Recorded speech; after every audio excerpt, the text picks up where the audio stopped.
Well, France 24's Irris Makler joins us now from Jerusalem.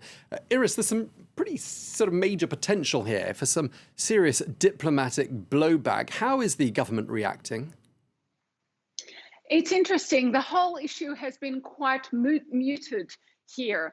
You do read about it in the papers, but there are other stories that are top of the bulletin. This is the third or fourth item, and I'd suggest two reasons for that. One, this isn't an Israeli government company. It's a private company, the NSO group.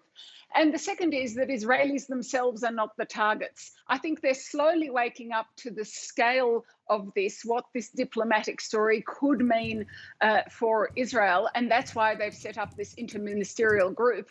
I heard the head of Israel's Foreign Affairs Committee, he formerly was very high up in the Mossad, and he was talking about this last night. And even he was quite trying to play it down a little bit when he was asked, he said he only knew about it from the media. He said there would have to be an investigation.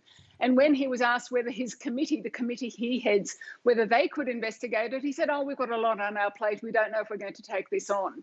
So no one here, I would say, is rushing to take this matter on and to see it through to the end. And Iris, how likely do you think it is that curbs would be placed on the export of this kind of surveillance technology, do you think? Well, there have been no requests for that from inside the coalition or inside the government yet, just to give you an idea. No one has said take that as a precautionary measure right now.